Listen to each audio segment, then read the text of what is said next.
Yeah, I know it's early in the season, but it is never too early to win a game against your chief division rival.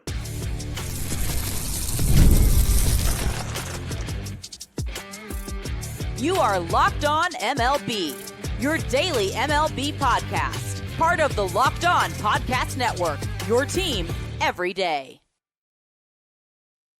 Hello, baseball fans, and welcome to Locked On MLB, part of the Locked On Podcast Network, where it's your team every day. This is the daily podcast. We talk about all of Major League Baseball. I'm your host, Paul Francis Sullivan. Please call me Sully. Follow us at Locked On MLB Pods on Twitter or whatever they're calling it these days, and on Instagram. I'm your pal Sully. I'm at Sully Baseball Podcast on Instagram. But the best way to get a hold of me is right here on the YouTube channel. Today's episode is brought to you by our good friends over at FanDuel. Right now, new customers can get $250 in bonus bets if your first $5 bet wins. This is a show that's dropping on the 22nd day of April, 2025. Monday was one of my favorite days of the year, the baseball calendar, because the Red Sox play the early Patriots Day game, which of course became famous worldwide for what happened in 2013. But it's been a great tradition in Boston for a long time that the day of the Boston Marathon running, you also have an early Red Sox game. And by early here in California, it's 8 o'clock in the morning. 8 o'clock in the morning. I got into class and I started to open up the classroom. And before students even arrived, there was a baseball game playing. And when my student, who I called D on this show, because I'm not going to say my student's real name, came in and he kind of looked around. He saw that the Red Sox game is being projected onto the whiteboard. And he just said in his little way, Sullivan's already a game on. So, yeah, I know, buddy. I know. And that's a good thing.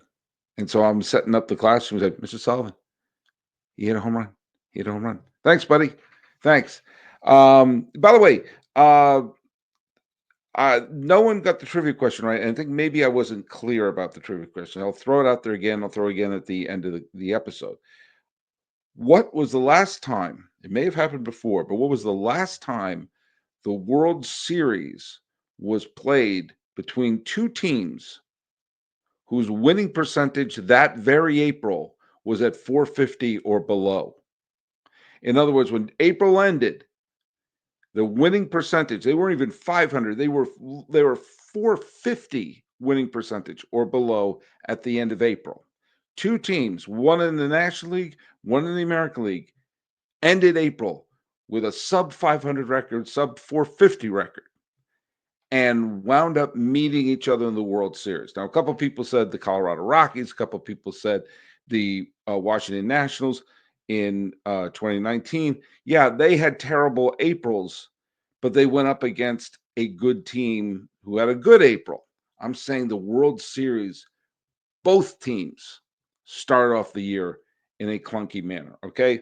I'm going to throw that out there. I'll remind you at the end of the show. Well, we got some things to talk about, including the fact that it's never too early, as I mentioned before. And also, at the end of the show, I'm going to make a plea to billionaires, a plea to billionaires. And hopefully it'll be a plea that will be heard. Who won baseball for April 21st, 2025? Max Meyer struck out 14 batters in 6 innings of shutout ball as Miami doubled up the Reds 6-3.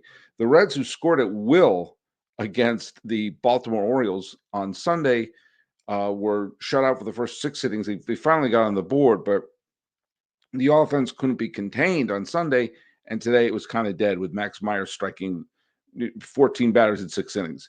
Francisco Lindor, who we'll bring up later, got 2 homers in the Mets' 5-4 victory over the Philadelphia Phillies. Hunter Brown, who's having a good start, he threw 7 shutout innings, struck out 9. The Astros blanked the Blue Jays 7-0. And the great Jose Ramirez drove in 4 runs with 2 hits, including a home run. And he is creeping up the all-time Cleveland list of great power hitters. He's tied Tris Speaker for the second most extra base hits in Cleveland history. He drove in 4. He got 2 hits. Was a one-man wrecking crew. Cleveland beat the Yankees 6-4. some half wobs. Two White Sox got half wobs. Jonathan Cannon pitched well in the aforementioned Patriots Day game, but the White Sox lost that game 4-2. And former Red Sox World Series champion Andrew Benintendi returned as a White Sox and homered, singled, and walked, but the White Sox lost the game.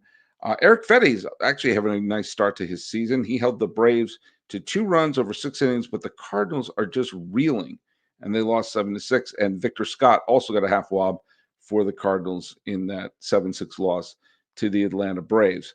And it's funny, like it's a little too early to look at standings. I think that you can't really look at standings until after Memorial Day, because that's you're about a third of the way through the season. But with that being said, there are 3 teams that are tied for the best record in all of baseball. One we all predicted with Los Angeles. Los Angeles is 16-7. San Diego is tied with Los Angeles because San Diego lost today. San Diego lost to Detroit. And so they dropped back half a game. The Dodgers did not play, so they are now tied. Boom. And by the way, that National League West is absolutely banana boats because it is you have the Dodgers and the Padres have the best record in baseball, and the Giants, who won today against Milwaukee, are a mere 1 game back of them. And sorry about that hiccup there. There was something going wrong with the internet. So, but I was saying that you have the Giants are only 1 game back of the Dodgers and Padres there, and the Diamondbacks are only 2.5 back there. That is absolute insanity going on in the West. But the Mets won today against the Phillies, and they are now tied with LA and San Diego for the best record in baseball. And you know what? Met fans have gotten on me for not giving them enough credit point this year. And you know what? You got to take a look at Francisco Lindor. Got his 2 home runs, and they ran off to a good solid lead, and they wound up having a good solid pitching performance by Tyler McGill and the bullpen.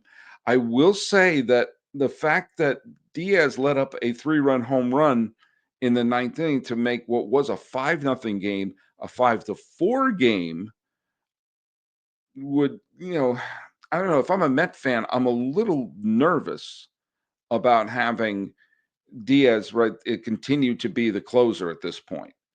Closers flame out fast, and things can. People who are really elite closers 2 or 3 years ago are not really elite closers now. And if I were the Mets, I would really, really, and did I mention really consider, not just putting him in there in the 9th inning because it's what you're supposed to do.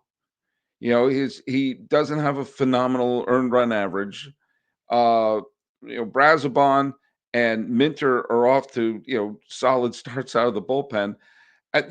The idea of a bullpen closer always being the one person you got to hand the ball to, makes a lot of sense if you have a Mariano Rivera, or if you have a Trevor Hoffman, or if you have someone who's having a phenomenal year like Brad Lidge did in 2008, or Koji Uehara had with the Red Sox in 2013.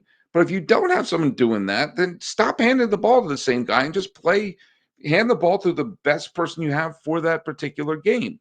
That being said, the Mets won the game against the Phillies, and it is a 3-game series. They got a game tomorrow, and then they got a game after that on Wednesday.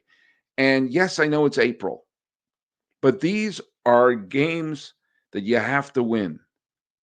A game against the Phillies in April is the same as a game against the Phillies in September. And trying to win that season series, trying to get that edge. We all see that now because they don't do the play-in games. They don't do a 1-game playoff. There are other things that you have that are methods of being tiebreakers, and winning a season series is step one. And they don't play each other the way, because you have the balanced schedule. It's not like you have 19 games between each other. The Mets and Phillies are going to play each other 3 times this week, and then when do they next play each other? I mean, they don't play each other for a little bit. They play each other this week, and then they next play each other in June.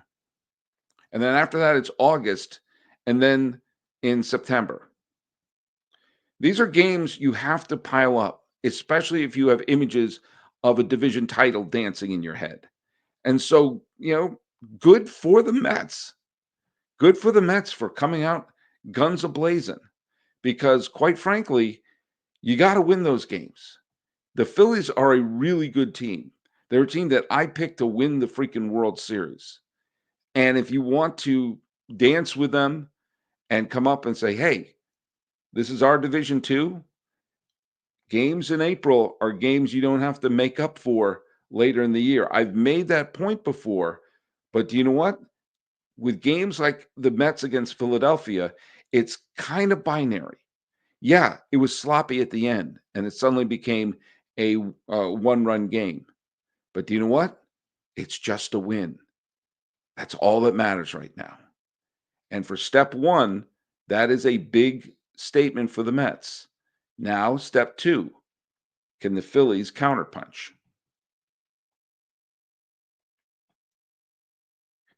All right, the NBA playoffs are here, and FanDuel is giving new customers an incredible way to get in on the action.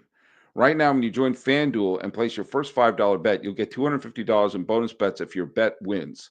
Now, I love how FanDuel makes betting so easy, whether it's picking the Celtics to go far or diving into player props. And let me tell you something, I wish I had some player props on Kawhi, who fueled that great Clippers win.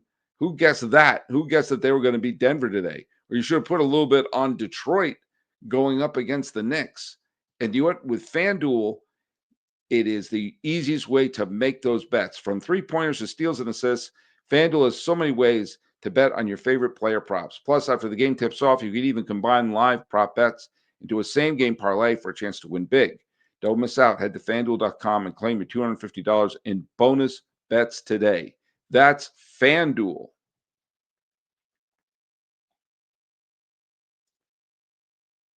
All right.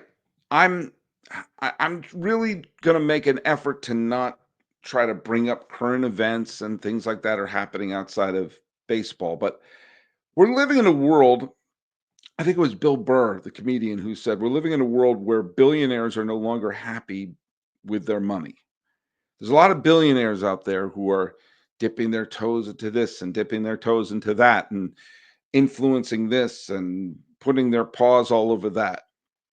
And whether or not that's a good thing, I don't know. It's making us all a little, I don't know, on edge. And quite frankly, I don't understand someone who could have $1 billion, a literal billions and billions. I sound like Carl Sagan, billions and billions of dollars, and not be satisfied, not be happy.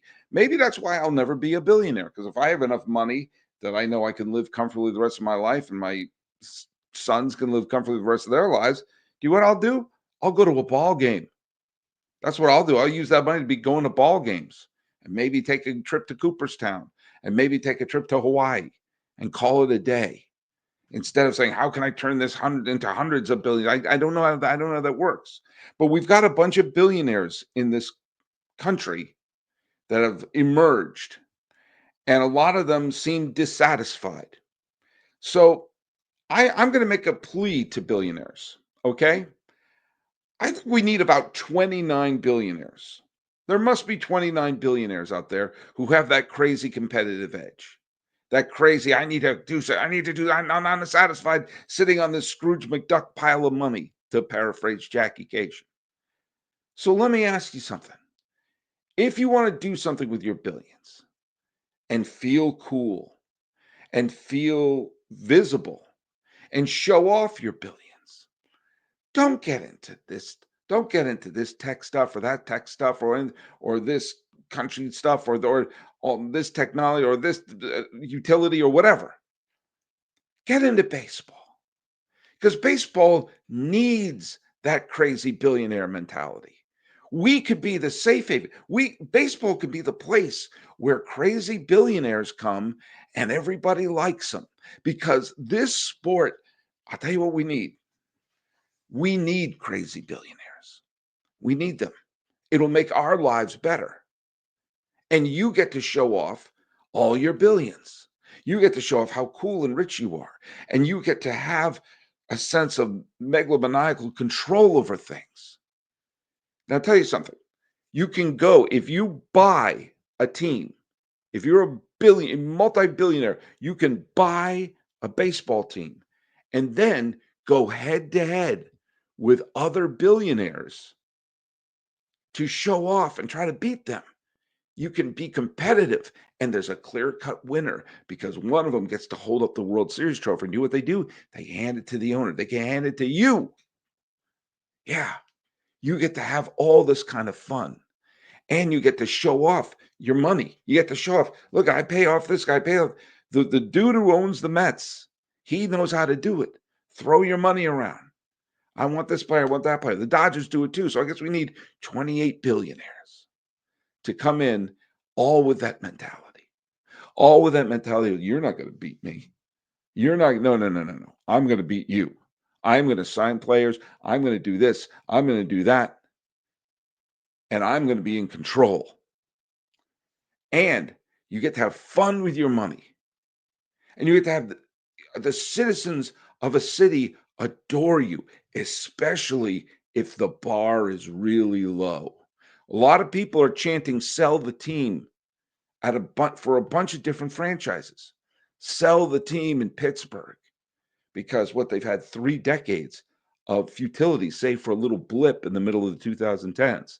They're screaming, sell the team in Sacramento, where the A's are crashing on the couch while waiting for a palace to be built in Las Vegas that may or may not be doing a groundbreaking in 2 months. They keep kicking that down the road. They're saying, sell the team in Tampa Bay because what is that ownership doing? Are they going to move it here? Did they have a bad faith with St. Petersburg? And there's rumblings going on with Miami. What is this ownership doing? They were putting together a decent team that actually made the playoffs in 2023, only to put 2 sticks of dynamite in and blow them up. What are the Red Sox doing in terms of a team that all this money is flowing into the team, and they trade away a generational talent like Mookie Betts from pennies on the dollar to save some money? And the Angels, my God, what a cash cow they have in Anaheim in Southern California. But ownership is just completely the reverse Midas touch they have on there. And they're not sure what they're doing with the stadium, not sure about the infrastructure of the stadium. They don't know how to run it. If you have a billionaire in there throwing the money around, saying, hey, we have a stadium problem, I'll build it and I'll name it after me. That's right. If we get 28 of you to do this, the bar is so low to be loved. The bar is so low to be looked upon as a hero. If you've got billions of dollars and you're still feeling insecure, baseball's the place for you. Baseball is absolutely the place for you. You can come in, there's no salary cap. You throw the money, you show off, you build a stadium. You get to be the face of a franchise. You can name stuff after yourself or your kids. And they have an advantage. There's an antitrust exemption that dates back to the lawsuit against the Federal League way back in the 1910s, and they are never getting rid of it. So you get to have fun with your money, show off your money, maybe make some money back, but if you have that much money, doesn't matter. And you could be, if you go into Pittsburgh, where the bar is so low, you could be worshipped in Pittsburgh, and you already got a kick-ass stadium and a great uniform and a great tradition, and you can come in and save them and be loved forever. You can go to Miami and save that franchise and live in Miami. You could say, what's the problem going on here with Oakland? If you want to move them back to Oakland, you want to build something in Sacramento, or if you want to build the thing in Las Vegas, throw your money around. You get to have the power. You get to be a king. You get to be the big boss and not have antitrust people tipping tapping on your head, and you get to show off, and everyone gets to know, look at how rich that guy is. Look how rich that guy is. Yeah, you get to be that. And maybe you even get a trophy. And you can do that without creating political problems.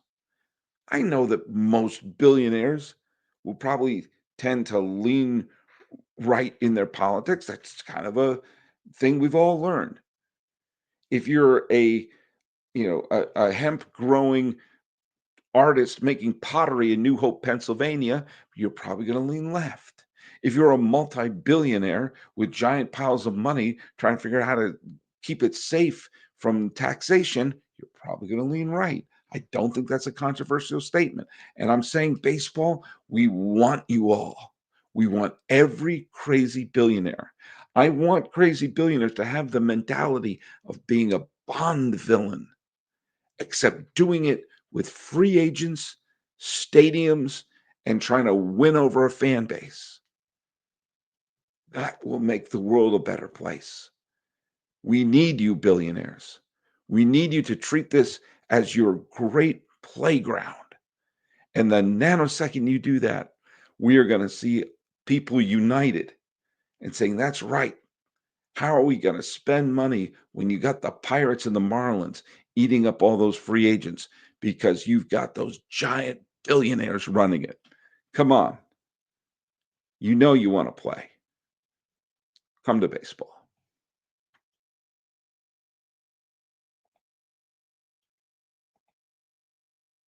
All right, we got a full slate of games going on for this Tuesday.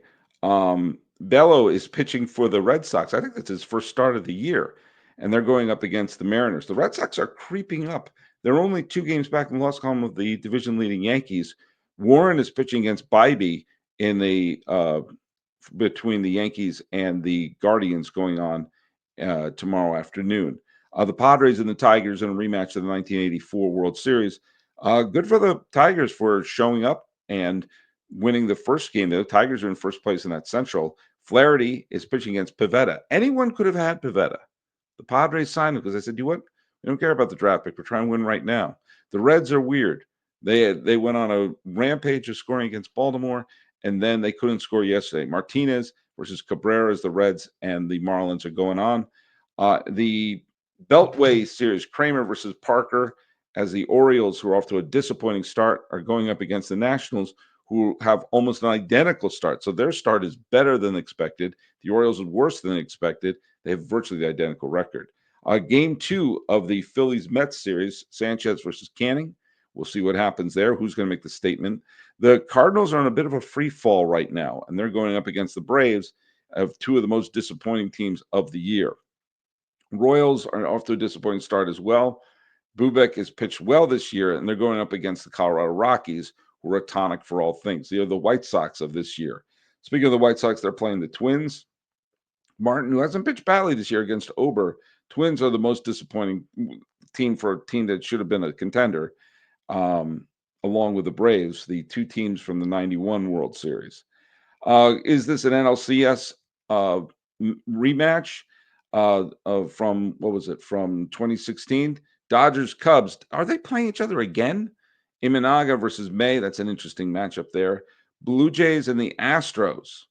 Blanco, who's off to a rough start, against Bassett, who's off to a terrific start. We'll see if the Blue Jays can win that one.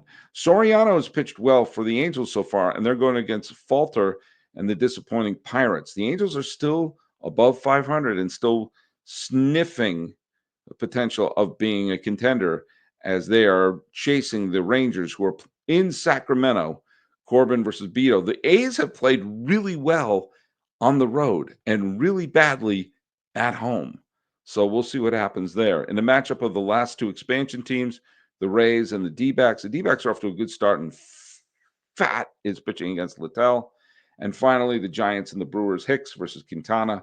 The Giants are hoping to crash that party. So we got a full slate of games, and I'm going to reiterate what the trivia question was, which is, which 2 teams finished most recently at a 450 or worse winning percentage in April and then turned on to face each other in the World Series. What World Series was that?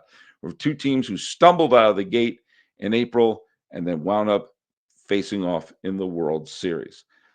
So follow us at Lockdown MLB Pods on Twitter, whether we're calling it now, and on Instagram. I'm your pal Sully. I'm at Sully Baseball Podcast on Twitter. And actually, no, I'm not on Twitter anymore. That's on Instagram. What are you going to do? The internet's been a little weird here. Sorry, there's a little choppiness in the show. It's called technology. Talking about the Mets making an early statement. Jose Ramirez getting some big hits and asking billionaires, please, please, please make MLB your personal playground.